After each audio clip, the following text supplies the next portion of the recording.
नमस्कार साथियों।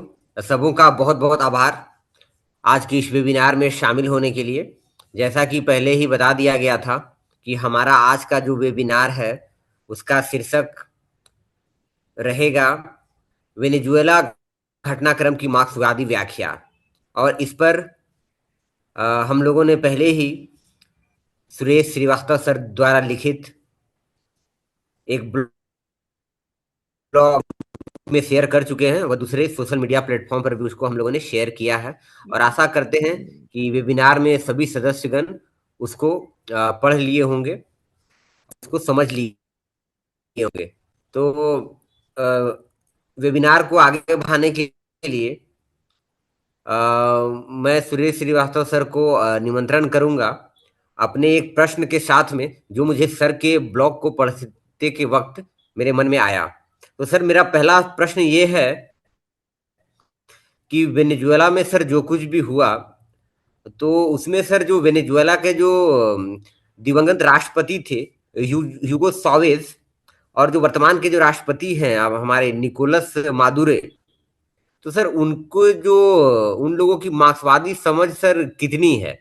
मतलब हम लोग क्या कुछ अंदाजा लगा सकते हैं कि जो पूर्व राष्ट्रपति जो दिवंगत थे वेनेजुएला के और जो वर्तमान के राष्ट्रपति हैं, तो क्या उनकी मार्क्सवादी समझ पुख्ता थी?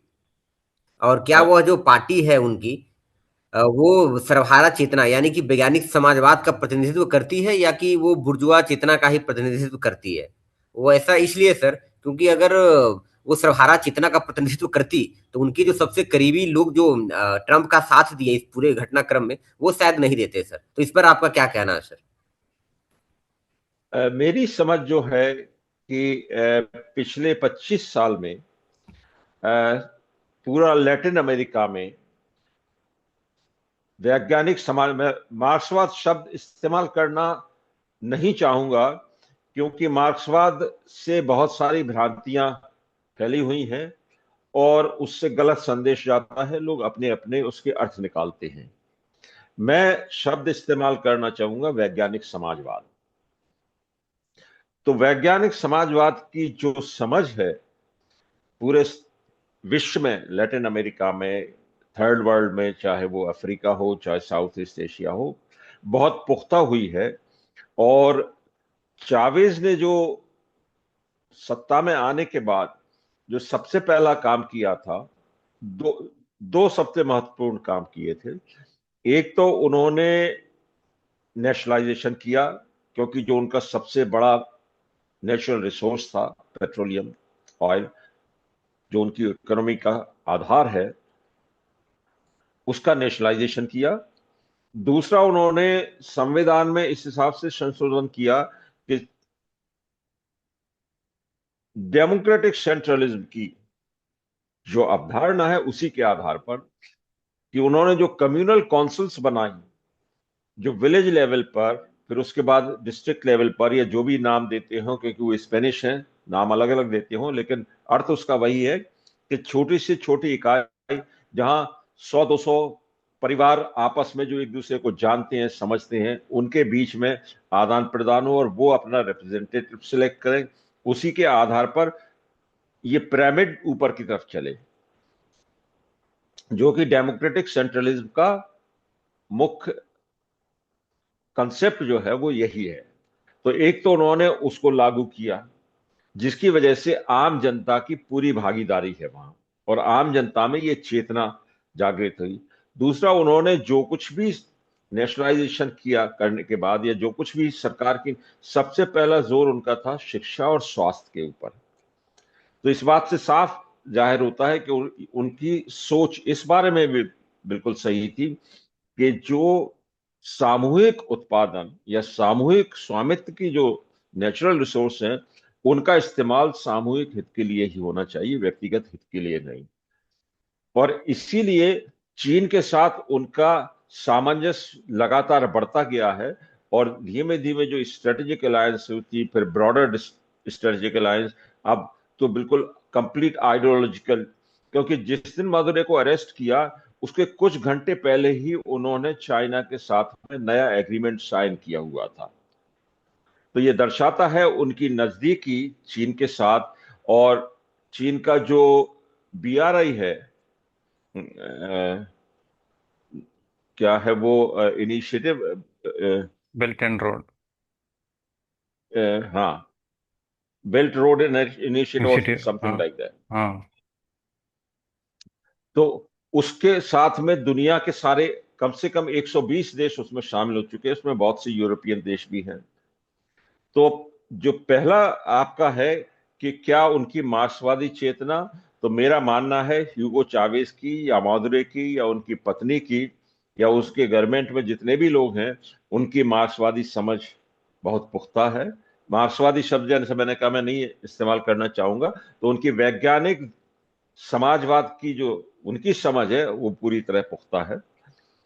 तो पहला सवाल तो यह है कि वहां की आम जनता की चेतना में वो सर्वभारत चेतना पूरी तरह जागृत है। दूसरा आपका था कि अगर जागृत है तो फिर अमेरिका ने ये इतना बड़ा कदम कैसे उठा लिया। तो देखिए, वेनेजुएला की सामरिक ताकत या आर्मी उनकी इतनी सक्षम तो है नहीं कि वो अमेरिका का मुकाबला कर सके, पहली चीज। दूसरी, डिवाइडेड सोसाइटी में आपको कितना भी विकसित हो जाए समाजवाद, लेकिन जब तक वो उस स्टेज में नहीं पहुंचता है जहां पूरी तरह साम्यवाद में पदार्पण हो जाए, तब तक आपको विरोधी गुट और निजी स्वार्थ वाले लोग हमेशा मौजूद मिलेंगे आपको। वो चीन में भी है, वो सोवियत यूनियन में भी थे, वो वेनेजुएला में भी है। तो जो उनका मेजर जनरल जिसको अरेस्ट किया है गवर्नमेंट ने अब, वो जो मादुरे की पर्सनल सिक्योरिटी का इंचार्ज था और सारी फोर्स जो उस कैंपस में जहां मादुरे रहते थे, वहां की सारी फौज जो थी उसी के अंडर में थी। तो उसको अमेरिका ने शायद $50 मिलियन दे करके खरीद लिया था। ये अफवाह भी हो सकती कि $50 मिलियन या कुछ है, लेकिन जिस हिसाब से उसने बिट्रे किया है उससे साफ जाहिर है कि उसने ये सब पैसे के लिए किया है। तो ऐसे लोगों की मौजूदगी किसी भी सोसाइटी में हो सकती है, लेकिन उनके और 150 प्लेन्स के साथ में अमेरिका ने जो भी वेनेजुएला के आर्मी बेस थे उन सबको सबसे पहले अटैक करके तबाह किया। उसमें कुछ सिविलियंस भी मारे गए हैं, कुछ क्यूबा के लोग भी मारे गए हैं। तो पहला काम अमेरिका ने यह किया, तो चूंकि वो इतनी ज्यादा एडवांस्ड है उनकी फायर पावर और एयरफोर्स, कि उसके सामने वेनेजुएला नहीं टिक सकता था। तो उसमें तो कोई आश्चर्य की बात नहीं है कि अमेरिका ने ये कदम उठाया और अमेरिका वहां एंटर भी हो गए और उनको अरेस्ट करके भी ले गए। लेकिन जो अमेरिका का कहना था, जो ट्रंप का कहना था कि अब हम वेनेजुएला को का शासन हम चलाएंगे, वो पूरी तरह वहां की जनता ने नकार दिया है और वो मुस्तैदी सी खड़ी हुई है। इसलिए जैसे आज से भी 20 साल पहले, 25 साल पहले जो इराक में या सीरिया में, सीरिया में तो खैर सोवियत यूनियन की वजह से शायद इतना नहीं कर पाते, लेकिन लीबिया में और इराक में जो तबाही उन्होंने मचाई थी और वहां की जनता ने जिस हिसाब से उनके साथ खड़ी हो गई, तो जनता खड़ी इसलिए हो गई थी कि डर के मारे, जो अभी एक आयाम निकला था। लेकिन वेनेजुएला की जनता ने साथ नहीं दिया है अमेरिका का और वो लड़ने के लिए तैयार है। तो ये दर्शाता है कि वहां की जनता बहुत जागरूक हो चुकी है और वैज्ञानिक समाजवाद से पूरी तरह वो चेतना में है। ये दोनों सवाल थे, और कोई था? सर, इसका ये जो घटनाक्रम के बाद अभी 3 हफ्ते हो चुका है। इसी दौर हाँ, में अमेरिका ने ग्रीनलैंड को भी एक्वायर करने का बहुत ये किया हुआ है। और जैसे पनामा कनाल को वापस लेने का, और कनाडा को भी अपना एक स्टेट माने, तो ये अमेरिका का ये सब जो चेष्टाएं किसकी तरफ इशारा देता है? क्या अपना इकोनॉमिक पावर का डिटीरियरेशन का तरफ दिखाता है, या अपना डोमिनेंस के ऊपर? देखिए, क्लास डिवाइड सोसाइटी में जो संपन्न वर्ग होता है वो पहले हथियारों के बल पर निम्न वर्ग को, विपन्न तबके को दबाता है। जब वो डर व सोशल कॉन्शियसनेस में इतनी तरह हावी हो जाता है कि फिर फोर्स की जरूरत नहीं होती है, तो वो फोर्स सामने से हटा ली जाती है, बैरक में चली जाती है एक तरह से आर्मी, और जो कानून बना देते हैं उसी को दम से वो स्वीकार होते हैं। और वो आम लोगों की मन में जो डर बैठा होता है कि अगर ये इसको नहीं मानेंगे तो राज सत्ता की जो ताकत है, फौज जो है उसके साथ में खड़ी है, वो हमें मनवाएगी जबरदस्ती, आजादी छीन लेगी और जीवन भी छीन लेती है। तो इसी तरह से जो फिएट मनी है वो भी सरकार इसी तरीके से लागू कर पाती है। नोट छाप दिए तो अमेरिका का ने जब यूनिपोलर वर्ल्ड हो गई सोवियत यूनियन के विघटन के बाद, तो अमेरिका का सीधा सा था कि सब अमेरिका की दहशत में है, जो अमेरिका कहेगा वो मानेंगे। अब चूंकि पिछले 25 साल में परिस्थितियां इस हिसाब से हो रही थी, चाहे वो रूस हो या चीन हो, कि अमेरिका का दबाव और अमेरिका जो चाह रहा था वो नहीं हो पा रहा था, तो उनके पास यही रास्ता था कि वो दिखाएं कि जो इराक में वो कर सकते थे वो आज भी कर सकते थे। इसलिए उन्होंने वेनेजुएला में ये किया। और उसके बाद जो प्रेस स्टेटमेंट है ट्रंप का, वो इस बात को साफ दर्शाता है कि इसका उद्देश्य सिर्फ ये था दहशत फैलाना, कि डर के मारे, क्योंकि अदरवाइज डॉलर रेजिम से निकल करके ब्रिक्स अपनी नई करेंसी में जाएगा, या पेट्रो डॉलर को छोड़ करके लोकल करेंसीज में होने लगेगा, तो फिर अमेरिका का तो सारा वर्चस्व खत्म हो जाएगा, क्योंकि उनकी सारी आमदनी जो है वो सारी सारी आमदनी एक्सटॉर्शन की है। जो बाजार में इस तरह की बाजार व्यवस्था में हम देखते हैं, गुंडा जहां पे इस तरह का शासन होता है, तो जो लोकल माफिया होता है वो वसूली करता है, और वो दहशत के अंदर वसूली करता है कि आप हमारे इलाके में बिजनेस तब कर पाएंगे जब आप हमें इसका प्रोटेक्शन मनी देंगे, नहीं तो आपको लूट लिया जाएगा।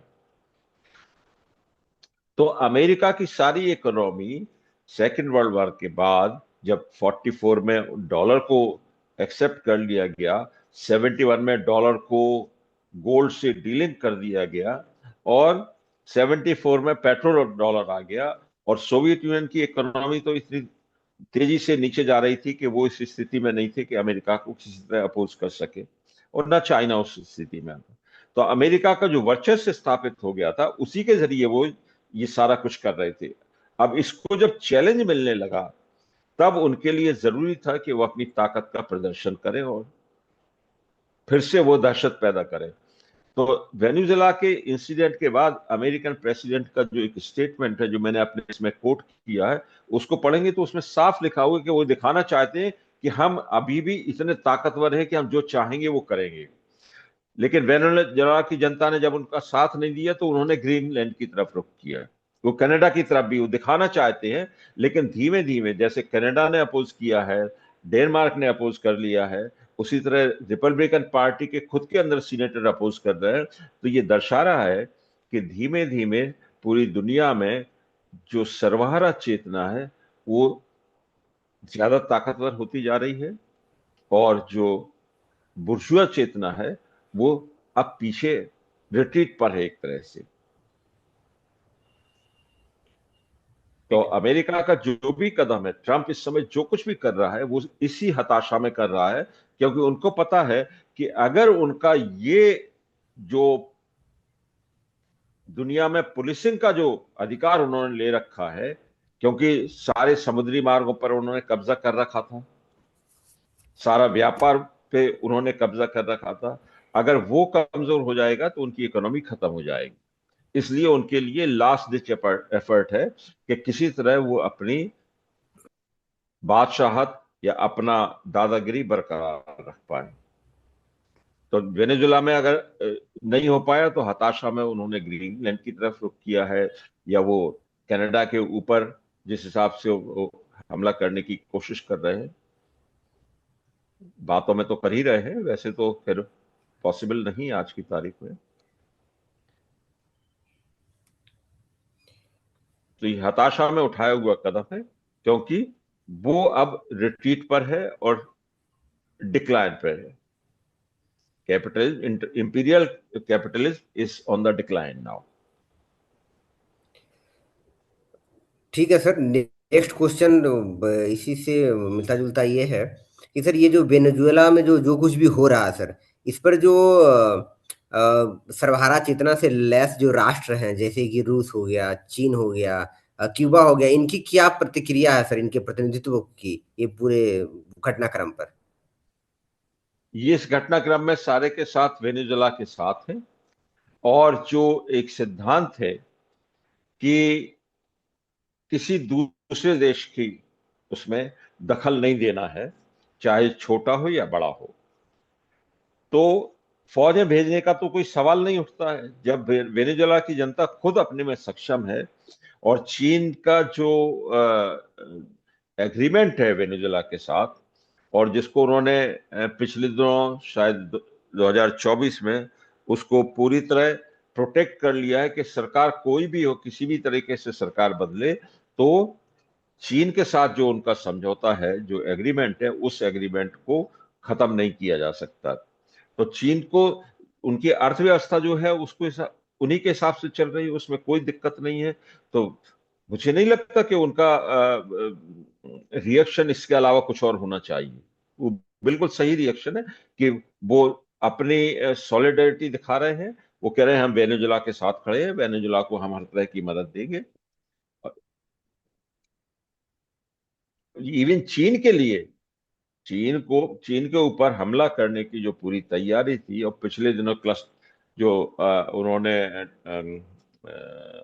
जो बंकर बस्टर बॉम्ब गिराया था, अमेरिका ने अटैक किया था यूनिलेटरली, आज अमेरिका उसको करने की स्थिति में नहीं है। उन्होंने सारा फौज लगा दिया, अपना सारा कैरियर शिप्स वहां पर, फ्रेट कैरियर और जितने लड़ाकू जहाज थे, वो सारे ईरान के आसपास उन्होंने इकट्ठा करना शुरू किए कि ईरान शायद डर जाएगा। लेकिन चीन ने भी उनको जिस हिसाब से आर्थिक मदद तो दे ही रहे थे, उन्होंने जिस तरह से सैन्य मदद दी, और लेटेस्ट उन्होंने मिसाइल्स जो ईरान को सौंप दिए हैं, पिछले शायद 16-17 जहाज तो एक साथ उन्होंने भेजे। तो उसकी वजह से अब अमेरिका की हिम्मत नहीं है कि वो उन पर अटैक कर सके। और अब इजराइल ने भी अमेरिका को कह दिया है कि आप ईरान पे अटैक नहीं करेंगे, क्योंकि आपका कुछ नहीं होगा लेकिन ईरान हमें बर्बाद कर देगा। तो अमेरिका तो अलग थलग पड़ता जा रहा है। तो फिर जितने भी सोशलिस्ट कंट्रीज हैं, वो सब समझदारी से काम कर रहे हैं और सही तरीके से चल रहे हैं, ये मेरा मानना है। सर, आप अभी ईरान का वो क्वेश्चन रेस किया था, तो इसी में नॉर्मली मार्क्सवादी लोगों के लिए एक मुश्किल का क्वेश्चन आ जाता है कि हम उस देश में अमेरिका का इंटरवेंशन को अपोज करता है, तो क्या हम उस देश में जो रजीम चल रहा है उनका सपोर्ट में भी है? वो एक मतलब हमारा जो अमेरिकन इंटरवेंशन का ओपोजिशन को उस देश के जो रजीम चल रहा है उसी का सपोर्ट की तरफ से व्याख्या कर देता है। वो मार्क्सवादी इंटरप्रिटेशन सही है? नहीं, वो सरकार कोई भी हो, उस देश की संप्रभुता, उसके लिए वहां की जनता जिस सरकार को चुनेगी वहां की जनता का अधिकार है वो। अच्छा। बाकी सारे भी तो, कैपिटलिस्ट कंट्रीज भी तो यही कहते हैं, अमेरिका भी तो यही कहता है कि जनता का अधिकार होना चाहिए, तानाशाही का नहीं होना चाहिए। ये दूसरी बात है कि अमेरिका तानाशाही प्रवृत्तियों को उनको सपोर्ट करता है। तो जहां तक ईरान की सत्ता का सवाल है, अगर वहां की जनता उस सत्ता के खिलाफ नहीं है, तो चीन क्यों उसको अपोज करेगा? हम्म। चीन और रूस का जो समर्थन है, वो समर्थन वहां की जनता को है। ओके। और ये भी जानते हैं वो कि जैसे जैसे उत्पादक क्षमता बढ़ेगी, उत्पादन संबंध अपने आप विकसित होंगे, तो धीमे धीमे उस दिशा में जाएगा ही, उसको तो कोई रोक नहीं सकता है। हम्म। ऐतिहासिक समाजवाद क्या समझाता है? यही समझाता है कि वो जाएगा तो उसी दिशा में, आप कितना भी रोकने की कोशिश करें। तो इस हिसाब से मार्क्सवादियों का और जितने भी जो सोशलिस्ट कंट्रीज हैं, रूस, चीन का, इनका जो भी ईरान के बारे में रुख है, मैं उससे पूरी तरह सहमत हूं। अच्छा।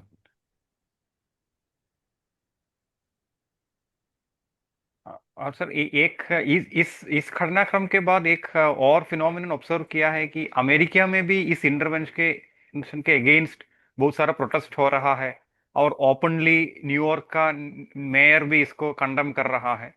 तो ये भी एक चेंज इन पैराडाइम नहीं है कि जो समाजवाद के बारे में बहुत डर ऑलरेडी अमेरिका में था, तो वो धीरे धीरे वो डर से भी वो हट रहा है या बाहर आ रहा है। हाँ, तो ये बीइंग एंड कॉन्शियसनेस का जो मार्क्सिस्ट कंसेप्ट है कि जैसे जैसे उत्पादक शक्तियां बढ़ेंगी, ये अपने आप चेतना में आएगा कि सामूहिक जो सामूहिक प्रयास से जो कुछ पैदा किया जा रहा है, उसके ऊपर सामूहिक अधिकार होना चाहिए, जिसको कि सोशल कॉन्शियस, प्रोलिटेरियन कॉन्शियसनेस कहें आप। ये अपने आप जाएगी जैसे जैसे उत्पादक शक्तियां बढ़ेंगी। तो ये पूरे यूरोप में, अमेरिका में, सभी जगह ये अपने आप विकसित होंगी। आप उसको समर्थन भी कर सकते हैं और आप चाहें तो अपोज करें, लेकिन वो विकसित तो होगी। तो अमेरिका में ये हो रहा है, या जो न्यूयॉर्क के मेयर का स्टैंड है, जीतने के साथ ही उसने जो स्टैंड लिया था, तो सारी स्टैंड तो इसी मार्क्सवादी उसमें है। कोई अपने आप को मार्क्सवादी कहे या ना कहे, हाँ। वो मार्क्सवादी होगा इस बात के आधार पर कि उसकी चिंतन क्या है। हम्म। जैसे मैं कहता हूं राहुल गांधी के लिए कि उनके चिंतन मार्क्सवादी चिंतन है, तो वो अपने आप को मार्क्सवादी कहें या ना कहें, या कोई उन्हें कहे या ना कहे, या कम्युनिस्ट पार्टी या भारत की उनको मार्क्सवादी ना माने, ये अलग बात है, लेकिन उनकी सोच मार्क्सवादी है। उनके हर कार्यक्रम में, हर बात में ये चीज झलकती है कि वो सामूहिक नेतृत्व को, सामूहिकता को व्यक्तिगत से ऊपर लेके चल रहे हैं। ठीक है।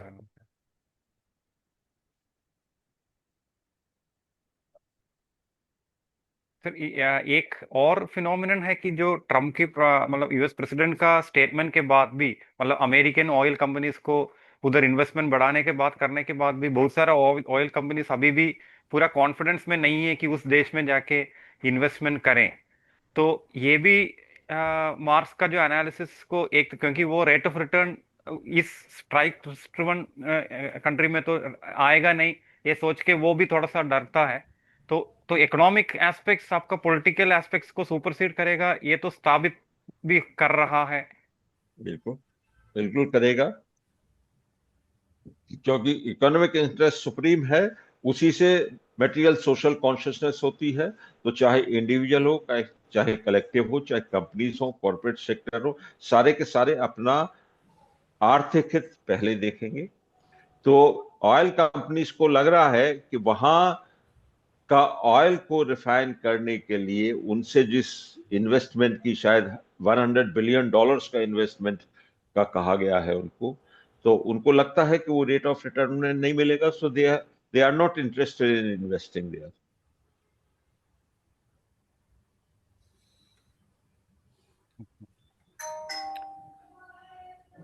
सर एक और क्वेश्चन है सर।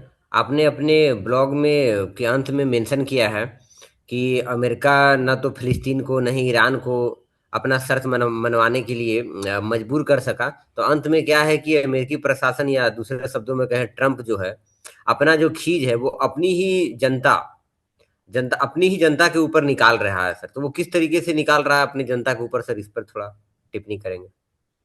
देखिए, वो जिस एक तरीके से वहां पर इमिग्रेंट्स को बाहर करने के लिए एक अलग उसने आईसी जो फोर्स बनाई हुई है, जिस हिसाब से वहां के लोगों पर अत्याचार कर रहा है, तो ये तो इससे पहले प्रशासन में अमेरिका में कभी किसी ने देखा नहीं था।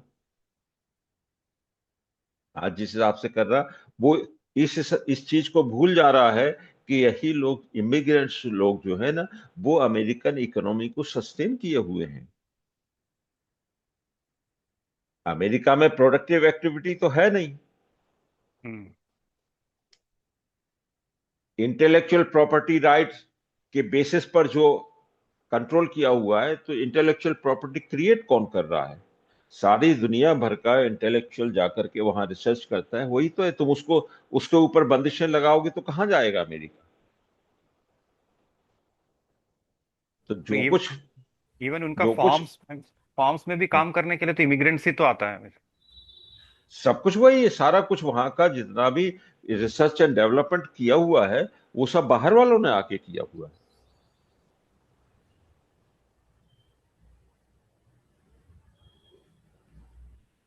तो और इसको इस रूप में आप देखना कि वो अपने लोगों पर या बाहर वालों पर आज conscious, social consciousness, global consciousness है। तो जो किसी एक देश के अंदर होता है क्लास डिवाइडेड सोसाइटी में, वो वर्ल्ड लेवल पर आज बाइपोलर हो गई है वर्ल्ड। एक एंड पर कैपिटलिस्ट इंपीरियलिज्म है, दूसरी तरफ सोशलिस्ट और बुर्जुआ, लोअर बुर्जुआ क्लास है। इंटरनेशनल फाइनेंस कैपिटल में भी प्रोडक्टिव कैपिटल और कमर्शियल और ट्रेड कैपिटल, इसके बीच में, या क्रोनी कैपिटल, इसके बीच में मैंने अपने सभी लेखों में बार बार इसको दोहराया है। इन दोनों के बीच में भी टसल है, क्योंकि surplus is produced by industrial capital. Its extraction is by through the trade or commercial capital or finance capital. तो ये भी तो इनर कंट्राडिक्शन है इंटरनेशनल कैपिटल का। International capital is also divided into, क्योंकि capital itself is a kind of consciousness. तो उसको ये पता है कि अगर प्रोडक्शन नहीं होगा तो सरप्लस कहां से आएगा। आप एक का सरप्लस दूसरा छीन ले जाए, उससे तो बात नहीं बनने वाली है। Surplus has to be produced and it can be produced only at the production level.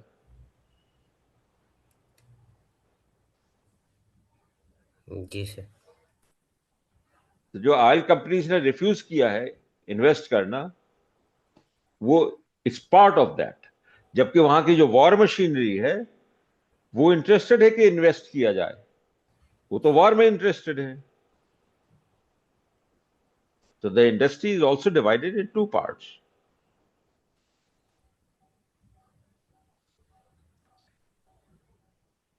It's very complex situation. जो normally होता है कि whatever you want to prove, you can always find out examples for that, and through examples you can prove anything. लेकिन जैसा marks simp समझाता है, Lenin ने तो क्लियर वर्ड्स में लिखा था, जरूरत इस बात की नहीं है कि आप अपनी समझ को नेचर के ऊपर थोपें। जरूरत इस बात की है कि नेचर के लॉज जो हैं उसको आप समझें। नेचर का लॉ सोसाइटी के कंटेक्स्ट में is not fixed, it depends on the society to society, social consciousness.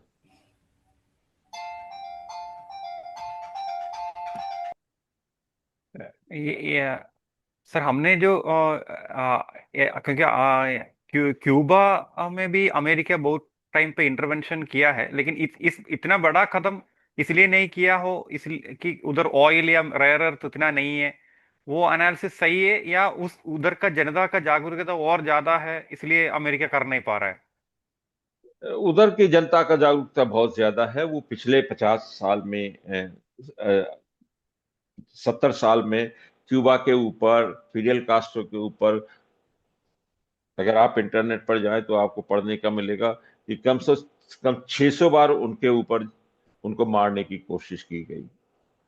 4-5 तो सीआईए ने एक्सेप्ट भी किए हुए हैं, yes we tried this, they have not been successful because of the consciousness of the people, and they did not see any cost benefit analysis में, they were not focusing on Cuba. जो उन्होंने achieve करना चाहते थे 61 में, जब Soviet Union अपने missiles deploy करना चाहता था क्यूबा में, वो उन्होंने रोक दिया था। That was their success. उसके बाद उन्हें जरूरत नहीं पड़ी क्यूबा के ऊपर। लेकिन वेनेजुएला पर इसलिए कि और सारी दुनिया में भी उनके अमेरिका को कदम पीछे खींचना पड़ रहे थे।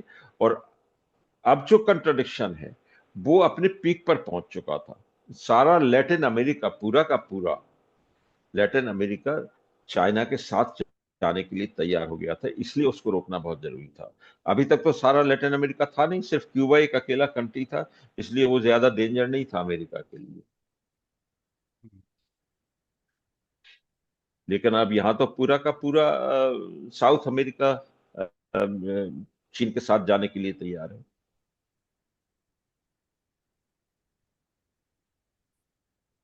और सर एक ब्राजील, वेनेजुला, कोलंबिया, सारे के सारे। तो it's a very huge thing now.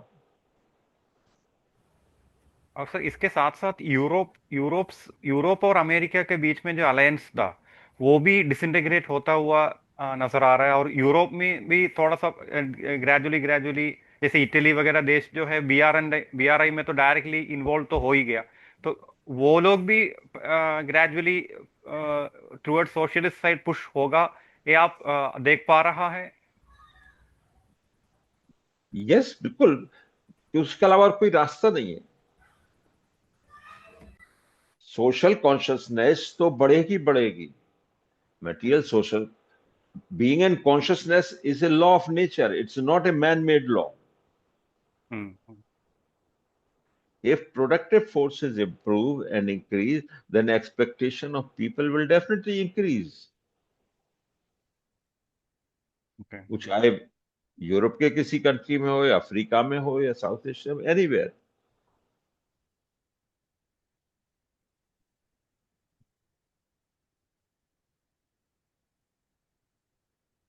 और सर ये जो as an independent sovereign nation India का अभी का स्टैंड आपको सही लग रहा है, या should we have been more vocal in condemning this act?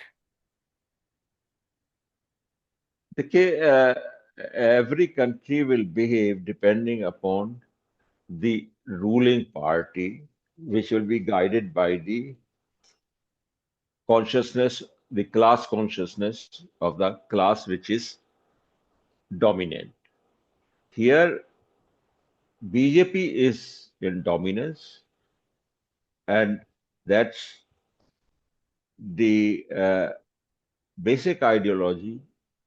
RSS की जो हिंदुत्व की आइडियोलॉजी है, BJP is guided by that. So whatever BJP will be doing in accordance with that consciousness. That consciousness is authoritarian. So they will have to go and they will have to support, even when Trump is disrespecting Modi so many times again and again, but still they are not. BJP will not go against America because of the fundamental of the consciousness. So with this government, you cannot expect anything else. Tomorrow, when this government changes, the stand of India will also change.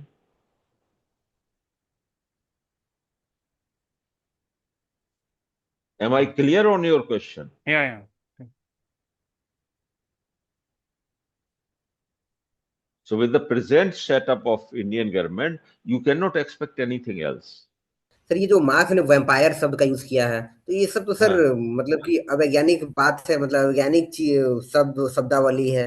Vampire ये सब तो होते नहीं, तो फिर marks ने ये शब्दों का चुनाव करते वक्त इन सारे नहीं, शब्दों का चुनाव क्यों किया था? ये सारे शब्दों का वैम्पायर का चुनाव इसलिए किया था कि आम पब्लिक में वैम्पायर का क्या मतलब है। अच्छा। वैम्पायर फिजिकली है या नहीं है, it is a different matter, it doesn't exist. अच्छा। बट पब्लिक कॉन्शियसनेस में व्हाट डज इट मीन? जैसे आत्मा है, जी sir.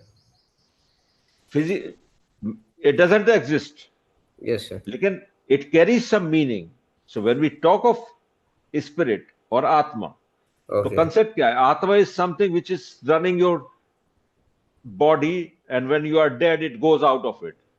In fact, it doesn't go out of it because it doesn't exist. Yes But sir. the concept तो वही है ना।